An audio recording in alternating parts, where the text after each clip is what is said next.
Most of us have an IQ of 100, score in the 140 range, and you're in the genius to near genius category. 195 to 200, well, you're talking 1 in several billion people. Now, historians figure that Einstein and Franklin scored about 160, Darwin 165, Galileo 185, Isaac Newton 190. That means Langan could possibly be the smartest person in the world. The first question we have to establish: does God exist? Yes. Chris Langan isn't just a man with an off-the-charts IQ. He's someone who has spent years exploring the deepest questions about reality, including the very existence of God. But his answer isn't what you might expect.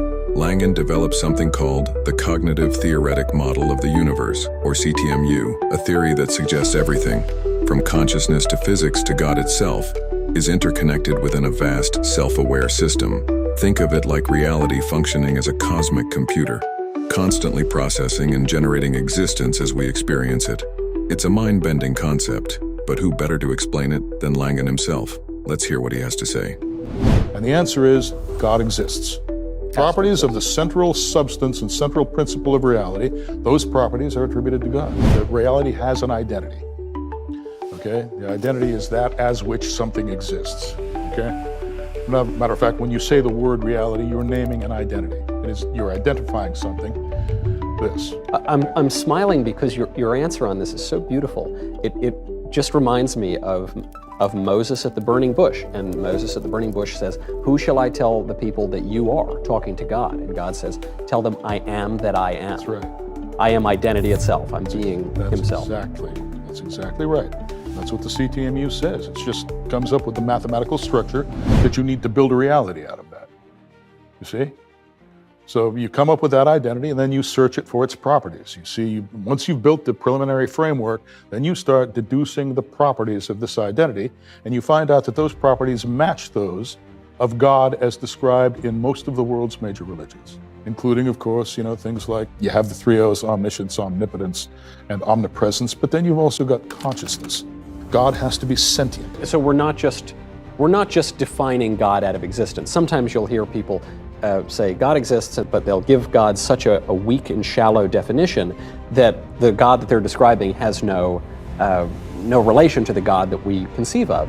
You're saying, no, this God is God himself is conscious and therefore personal? Yes. You can establish a personal relationship with God. We're images of God. You know what an image is? It's basically the product of a mapping. God maps himself into each human being, right? That's a very personal thing that God is doing for us, right? And I don't understand how anybody can say that it's any different. We reflect the structure of the universe. Each one of us, we're carried by it. Everything we do, we exist in a medium. What does that mean? Right? Where did it come from? Yeah. What holds it together? What is the unifying coherence, the source of coherence of that medium? Now, is your claim a pantheistic claim that God is the universe, or the universe is God, and that's that? Or no? Or is God outside of the universe and created? God is greater than, well, what is the universe?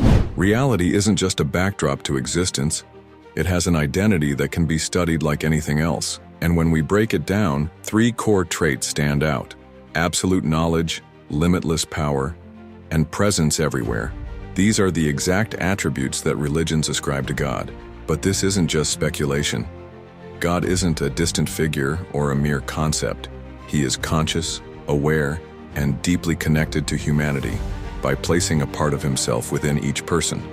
This means our connection with God goes beyond belief. It's something real and intrinsic to our very being. Mathematics and logic suggest that God isn't just a human invention. He is essential. Reality itself wouldn't function without him. He isn't an abstract idea. He is the force that makes everything possible and holds it all together. This raises a profound question. Is God the universe itself? Or is he something far greater? Something beyond space, time, and everything we know? To explore this, we must dive into modern theories of existence, particularly one that challenges our entire understanding of reality, the simulation hypothesis. You ever hear of the simulation hypothesis? Yes. Okay, well, the simulation hypothesis is basically the idea that the reality we see around us, physical reality, is simulated on some sort of an automaton or or a computer. God, it's more panentheistic. You know what panentheism is? I do. I think I do. But that means that we are in God. Let me know how I've gone wrong. We are in God, and God is in us. And it is not merely that God and the creation are one and the same, but they are quite related. Is that something approaching panentheism? A little bit, yes. Okay. There's the idea is that you've got the physical universe that you see around you, but God is not confined to the physical universe. Okay. See, there's an ordinary pantheist assumes that God is somehow confined to the universe. That there is just what we see around us, and God is in every piece of it. God is distributed over it. Yeah. But it's a little bit more complex than that, because this part of the universe that we see around us cannot exist just by itself. Yeah.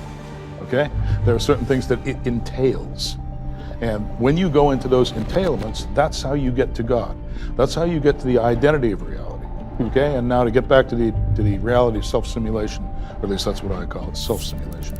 But to get back to the simulation hypothesis, that we're living in the display of that simulation. In addition to the display, there is also a processing aspect. Okay? And God, it captures both of those things. It captures both the display and the processor. What do you mean? I hate to put it in. Well, I mean, okay, here's the display. You realize the display contains states. Yep. Okay, you see things, the objects contain states. States are static. Yep. That's why they're called states. Okay, static. How do they change? Well, they have to be processed. Something has to be processed. Yeah. And in the calculus, for example, those are tiny little infinitesimal intervals. Okay, but they are not actually contained in the states themselves. They have a neighborhood, a little tangent space or what have you, where you can sort of draw little vectors that suggest that some kind of processing is going on. But the idea of being a state and being a process, those are two different things in the ordinary way of looking at it, okay? It turns out that you can't properly describe reality and causation at all unless you put those things together somehow. And that's what it takes God to do. Okay? God provides the processing functionality for your state. You have an internal state, an external state.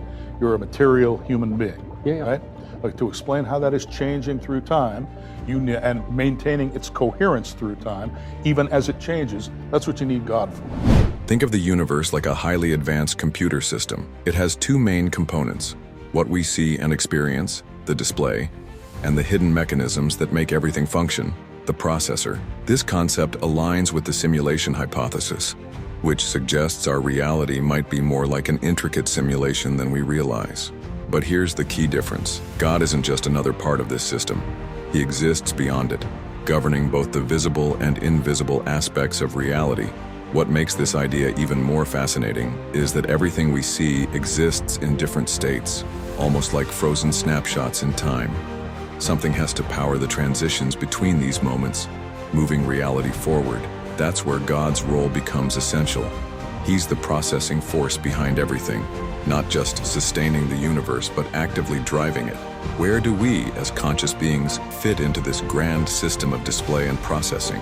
What makes this concept so groundbreaking is how it ties into quantum mechanics. At a fundamental level, reality isn't fixed. It's based on probabilities, shifting depending on observation and interaction. This suggests that consciousness isn't just witnessing reality, it's actively shaping it. The way we think, perceive, and engage with the world plays a direct role in how reality unfolds. And that raises a profound question. If nothing is fully determined and consciousness exists at every level, what does that mean for free will? Are our choices truly our own, or are they part of a deeper pattern of probabilities? So now how do I make sense of consciousness? Well, it turns out that in order to quantize that theory that I was talking about, that theory of identity, where you've got the display, you've got the processor, and it's handling both. It turns out that in order to handle both of those things, you need a certain kind of quantum. That quantum is called an identity operator. God is the identity. So obviously these little quanta, they have to be, they're doing things, they're processing, so we can call them operators, right? They are identity operators. Okay, the identity operator has, basically it takes input from the outside world, recognizes it or accepts it using syntax, processes it, and then returns it to the world as external state. Okay, so things come in, then they're processed, right? There's throughput, which is, you could call that the subjective or internal state of the identity operator, and then it's returned to the external universe. So what I'm saying is that's consciousness. And I'm saying that consciousness exists in every part of the universe because those are the quanta. That's what I'm asking. Are you telling me that this table is conscious? In that sense, yes, generically conscious. But it's relying on our consciousness to do it. There's levels of quanta, okay? These are tertiary quanta. They're all put together using physical localistic forces, right? But those are underdeterminative. They don't fully determine what happens. Why? The Heisenberg uncertainty principle, for example, it tells you that, the quantum rules, they're probabilistic. Right. They don't actually determine events, okay? So what determines events? We do. We don't know how we do it, but we do it. When everybody's will is put together, we're all creating the best possible universe we can for ourselves. And God is what harmonizes all of our different perspectives and makes things happen for all of us at the same time. And if we were doing things correctly, this would be the best of all possible worlds. Sadly, however, we oftentimes make mistakes. And that's what we have to get out of doing, but we can't get out of doing it until we understand what reality is, what we are, and what the relationship between those two things is. Do we really do much of anything at all in the sense, do we have free will? Yes, we do. We have to have free will. Basically, what you've got is you've got a bunch of quantum fields in superposition, and then those fields consist of little fluctuations, little quantum fluctuations, right? Where is the fixed array? We were talking about a manifold, right, with a bunch of zero-dimensional points. Yep. Okay? Those two things are not compatible. Okay? Quantum field theory and that fixed array manifold where you can parameterize all of the causal functions using the manifold, that doesn't work. Okay? Those two things don't fit together. Well, often the conversation, especially these days, becomes this sort of shallow discussion of, well, this caused this, and I'm going to describe a totally deterministic system, and so as a result of this causing this, causing this, causing this, you don't have free will. And you're saying cause is actually more complicated than just cause. That's correct. In other words, talking about free will in those terms is osios. Means nothing. Yeah. You can't get anywhere with it, okay? Reality is actually generative, okay? It's not a fixed manifold. Everything is being created all the time. Not just our states. Our states are being recreated, right? I can cross my legs, I can uncross my leg. That's the changing state. Yeah. But the medium around us is changing. When I look at you, I'm seeing Michael Knowles, okay? I'm seeing you sitting there. But that means that I'm seeing your boundary. I'm seeing what distinguishes you from the external environment, right? There's a medium around you. So I have to be regenerating that at the same time as I'm regenerating your state in my head, okay? When I say regenerating, there's a reason I'm doing that. I could also say I'm recognizing Michael Knowles, I'm recognizing your state right now, but I'm also recognizing the state of the medium around you, because otherwise I wouldn't be able to distinguish you from the medium, and you wouldn't exist at all. Right, right. Well, it's sort of like a little baby, right? Has trouble recognizing the limits of things and recognizing what some individual object might be from, the glass on the table. They have trouble distinguishing those things. Precisely. Yeah. Okay, the baby has to learn to distinguish those boundaries. And it has to receive the right visual cues at the right age so that it can actually learn how to do that. Yeah. So how do you cause something to go from the future to the past? Metacausation. So what does metacausation have? Causation works from past to future, okay? Metacausation works from past to future and from future to past in a closed loop. It's called a conspansive cycle. So that's basically what we have to do to quantization in order to make causality work. And of course, when I say causality, I mean metacausation, okay? So how does... Because ordinary past to future causality, parameterized by a fixed array, that doesn't work. So I get past to future. This seems pretty simple. I pick up the glass of water, I put it over here, and now I remember 2 seconds ago that water was over here, and then I caused it to go over there. Right. Can't go anywhere unless there's some place for it to go. Yeah. In the universe, everything changes with time. You're actually, in the theory of relativity, for example, all the points are events. Yep. Okay, and that means that there's a time parameter involved. Okay, so when you take that glass and you move it from there to there, okay, you think that there's a point right there Yeah. where you're going to move that glass. That's false. Okay? The point to which you are going to move that glass is actually in the future. When you pick up that glass, it's Yeah. still in, you Yep. understand what I'm saying? Yes, okay, that makes sense. Getting back to God, I guess we're always trying to get back to God. God is outside of time and space. Well, God distributes over time and space, and there's some left over. Time and space is static. It's a display. Yeah. Imagine that you're a little homunculus inside a computer display, like the Matrix, for example, okay? God not only distributes over that, but there's a whole other domain where God exists. And that's the processing domain. That's the non-terminal domain in the CTMU. We're in the terminal domain, right? And most physicists, when they try to reason about the terminal domain, they reason under physical confinement. Okay, well, I can only look at physics, and I have to use what I know about physics, what I can observe about physics, to explain everything else that I explain. So they have that kind of explanatory closure Yeah. going right. I certainly agree with that entirely. And so I might not be sophisticated enough to parse all of the quibbles that there might be, but broadly speaking, as a Christian, so much of what you're saying resonates as obviously true for me. The idea that, well, I'm a member of the body of Christ. The idea that God creates the world in this great act of love, this great act of charity. Self-love. And yeah, well, that, Self-love. Don't forget, you're an image of God. Right. So in loving Himself, God loves you. and God, and this And you're supposed to love God back. Right, and this ties into something like the Trinity, right? The idea that God is three persons in one divine unity. So all of this is making a lot of sense to me. I'm not going to ask you if I'm going to go to heaven or hell, but will I go to either heaven or hell? You will persist after you die. Where you go depends on who Michael Knowles really is. And you would know that better than anyone. Yeah, I hope I know that better than. But you're telling me I'm going somewhere. Yes. You're confident of that. I don't just evaporate. I don't just turn into oblivion. Well, you can. If you displease God, that's exactly what's going to happen. God is going to cut you off, and He's going to say, "Oh, I can't see Him anymore." He's going to turn away from you, and then you won't be able to reunite. Salvation will be impossible for you, because salvation means that God has got to pull you back into Himself. Right.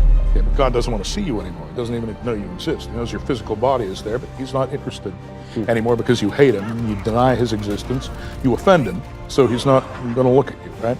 So now what happens? Well, okay, you're dead. You still want to live. There's something in you that still desperately wants to live, so it's still going to be there. What happens now? Well, you try to create your own world for yourself, but if you're a bad person, or you're an evil person, what kind of world is that going to be? It's going to be an evil world, and that's what we call hell. This is what John Milton says in the mouth of Satan. He says the mind is its own place, and it can make a hell of heaven or heaven a hell. Now you got it. So the things that people see when they're on psychedelics, I usually write them off and I tell people, you're just hallucinating. But you're saying maybe that's not all it is. They might be seeing something real. Well, once again, what is reality? Is reality just stuff out there? No. Reality has a mental aspect, right? And once you admit that basically everything has a mental aspect, then of course what's going on in your mind is real. It takes on a kind of reality. It's not the same as physical reality. It is nevertheless real. Are angels and demons real? Yes. Yes. I think so too. God is real, angels are real, demons are real. Is the devil real? Oh, yes. Yes. Well, it has to be. We were talking about Michael Knowles being surrounded by the medium, and, you've got a boundary. Well, God has a boundary too. He's got a very tight boundary. He is perfect.